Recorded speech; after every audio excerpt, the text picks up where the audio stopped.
Hello everyone, it's Twyla's Spiritual brought to you by Twyla's World. I'm Victoria Segal, and today's video is going to be about self-love. So, it's 7 ways to love yourself spiritually. And we're going to jump into the first topic, or the first way to love yourself spiritually is going to be separating yourself from energy vampires. So, especially as you keep on going in your spiritual journey, you're going to find that there's people who take your energy, and this happens as a human. But sometimes you don't notice it. If you have so much energy, you may not notice it because you just have so much. But the thing is that if you can sense that someone's taking your energy, whether or not you have so much energy or not, you should separate yourself from them, because you're doing them a disservice, as well as you, because people need to be relying on their own energy sources. Now, of course, there's always energy sources from other people, but normally it's an exchange. If the person is taking and they're not giving you any energy back, that's not gonna be healthy for either person. But if it's an exchange of energy, that's better. But in general, you have to separate yourself from people who are taking your energy. If it is an exchange of energy, make sure that the exchange of energy is not a negative one. But sometimes it is, and that's a part of life and learning. But yeah, so that's the first way. And if you feel like you can't the way to separate yourself from them is secluding yourself. Sometimes you have to seclude yourself in your room, in your home, or, go driving by yourself, be by yourself, go to the park by yourself, be safe, but be by yourself. And if, the other way you can, if you don't feel like it's working the way you want it to, you can spiritually, because sometimes in the spiritual realm people will still try to get to you, so you have to really kind of cut yourself off from them spiritually. The way to do that is prayer. You can watch, there's some energy vampire frequencies, you can help get rid of them that way, but it just takes keep separating yourself from these people until eventually it's lessened, and they will leave you spiritually and stop taking your energy. Okay, so that's the first way. Okay, and the second way to love yourself is to get deliverance. So there's a lot of different ways to get deliverance from basically, evil spirits and stuff. But of course, there's lots of deliverance prayers on YouTube. You could even go to a church sometimes, or to a person who's qualified to do that, to help you get deliverance. But I would say every day we get deliverance when we choose to humble ourselves before God, and we really, really do the proper growth and the proper work that is required in our journey. So if you admit and you be honest with yourself about certain things, God will set you free from things automatically. So it's good to just consciously be honest with yourself, consciously, don't deceive yourself, but to have an open mind about what you're going through, who you really are as a light being, and also as a person who lives on earth, because the fallen nature is not the same as the way God originally created us, which is always God created us perfect, but of course this fallen place is different. So being fully honest about everything you're going through, everything you are, can help you get deliverance from a lot of evil thoughts, evil spirits, wrong thoughts, past hurts, past pain, and all those different things. So deliverance prayers really help. Praying to God about it, like I said, that really helps. As you keep getting deliverance, it'll just happen automatically. Over time, if you keep doing it, some people don't really believe in deliverance necessarily. I know there's a lot of spiritual people don't really talk about it. Only people who are Christian talk about it. But I don't really put myself in a category.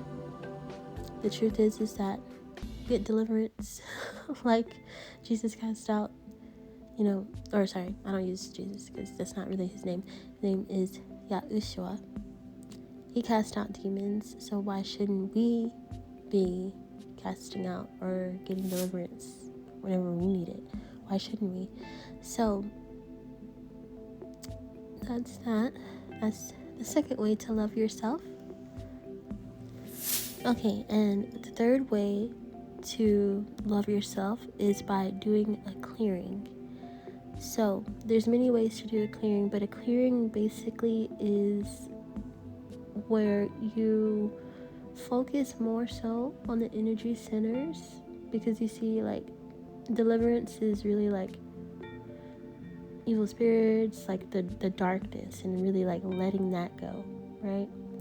But the clearing is more so to do with like deeper things, like in your energy centers. So like things that are part of you, who you are from the past.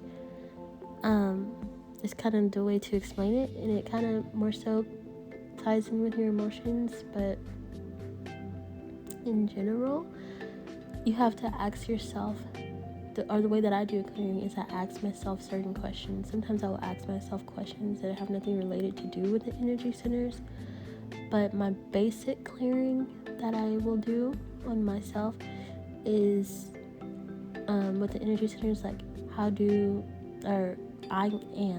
say I am, and then I'll say I feel, and then I will say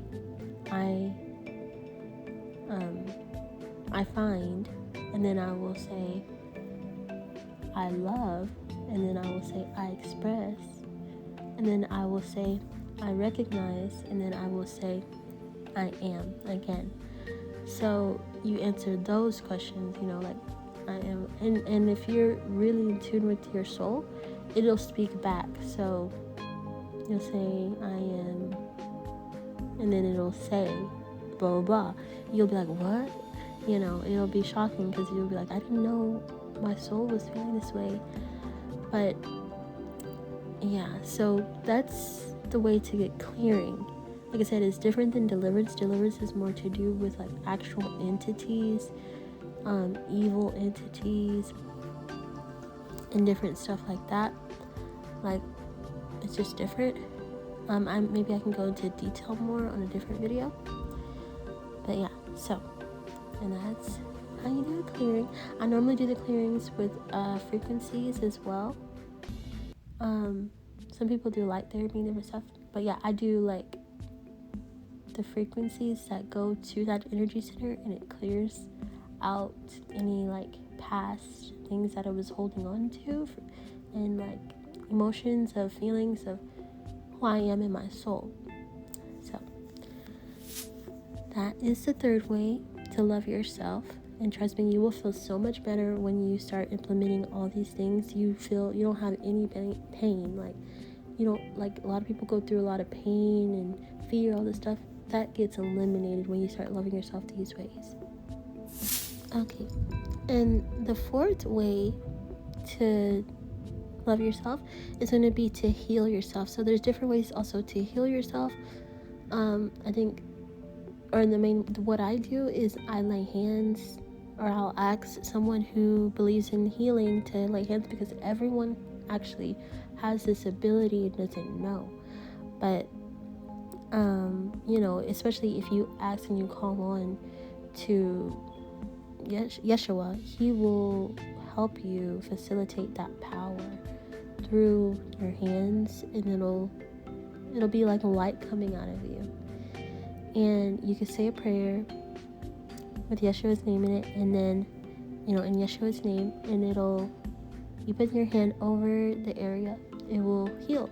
So, of course, you can heal yourself physically, but you can also heal yourself from the pain that you're feeling. Like, if you're feeling pain from something that happened to you in a situation, you could put your hand in that area where you feel the emotional pain, and it'll help it to go away. You can even focus on the pain without putting your hand on it, and it'll help to dissipate that pain and that darkness, and that it's not really darkness necessarily, but it'll help. It's low vibrational, but it will help to diffuse that, and it'll be processed, and your body will be able to eliminate that for you. So healing is definitely the way to permanently make sure that you do not. It's very, very important. It's the way to permanently make sure you don't go back into old patterns. So you can get deliverance all day, but that evil spirit still might come back. You can do a clearing all day, but that thought pattern that you had might still come back. You have to heal. You have to heal from these patterns. You have to be able to come to a higher place, a higher vibration. So if that makes sense, and it's going to lead me to my fifth way of loving yourself. It's going to be listening to a subliminal. So listening to a subliminal is going to also help heal you, because you're going to have those thought patterns are going to be gone, because at some point, even once you heal from it and you're not hurting anymore, you're going to still have thought patterns, and you're like, okay, this is not who I am, and you're like, why am I thinking this? This is not even something I feel. And you're going to have to clear it through a subliminal, So there's different ways you could do that as well, because if you're a light worker, then you can find a way to get out a lot of those thought patterns, or to fix them. But if you feel weak, or if you just don't feel like putting attention to it on that level, you can do a subliminal. Subliminals, there's a lot on YouTube, but they basically just help to retrain your thought patterns that are in the back of your brain, which are still in the spiritual realm, but they're on autopilot. It's almost like a song being restated over and over again in your mind. Whether the song is true or not, it's still affecting your reality, it's still affecting your thought patterns, and it's affecting the way you show up to life. So it's important that you really, really focus on having the right thoughts, because you can't, and it's really hard to manifest when your thoughts are running rampant in the wrong way, and you don't even feel that way, you don't even think that way anymore, right? So subliminals is the fifth way to love yourself. Okay, and I'm gonna go into the sixth way. Is gonna be to speak out loud. So speak over your environment. If you feel like things are not the way that they should be, if you feel this is something that Yeshua taught us as well, to speak over our environment, to obey us, right? This is loving yourself, because especially, I don't believe in witchcraft necessarily, I definitely don't believe in taking people's free will or manipulating them in any way. And I don't even believe in manipulating their environment as much as I believe in choosing a higher level, choosing heaven, choosing high vibrational energy. So speak over your environment, if you don't have what you need, speak it into existence. If you feel like something is threatening your life, speak that out loud, that you will not die, you will live, I will live, right? So speaking out loud is definitely a way to love yourself, give you the things that you need, give you the things that you want too, in all honesty. And there's nothing wrong with that. Nothing wrong with receiving the things that you want, as long as it doesn't hurt and go against other people, and as long as it's not working for the darkness. Okay. And of course, as long as it increases your relationship with God. So, and then the 7th way to love yourself is going to be through prayer. Prayer. Talk to the great I am. Pray about whatever is hurting you, affecting you. This is the way to love yourself. If you feel like you have to have faith when you pray. Have faith that when you pray, that what you prayed for is actually going to help you in the future. It's going to actually work. Okay, and when you pray, you can pray in a way of, I'm talking to the great I am. And this will help love yourself, because you'll feel like, it's kind of like venting too. If you have a problem in your life and you're talking about it to God, you're like, this happened, that happened, please help me, this stuff, you'll feel a release. You'll feel a release, even if you didn't have faith, you'll still feel that release. But when you release that will also help you energetically to be able to overcome what you're going through. But regardless, if you don't have faith, the light, the angels, God, great I am, will come and help you, because they see that you're trying. Like, it's not, but increasing your faith is definitely important still. It's still important, especially for manifestation, but at the same time, they will still help you, because they're not deceptive, they're not deceitful, they see you praying, right? So they're not going to be that way. So it's great. So praying is definitely the 7th way to love yourself spiritually. These are all ways to love yourself spiritually. This has nothing to do with physical. Some of this will help you mentally, but this doesn't even really help you. This doesn't even have anything to do with mental or even necessarily emotional, but it'll definitely help you emotionally too. But this is 7 ways. I might go into the different levels, but this is 7 ways to love yourself spiritually. Okay, as always, thank you for watching. Please like, comment, subscribe. I really appreciate it if you, I was going to say if you want to donate, you can, but, I am going through a hard time, but, I haven't made a way for that yet, but if anyone is curious, then just leave me a comment, but I'm just going through a hard time financially, that's all. But thank you for watching, and you have a great rest of your day. Like, comment, subscribe, and of course, leave your comments below, and I can answer any questions.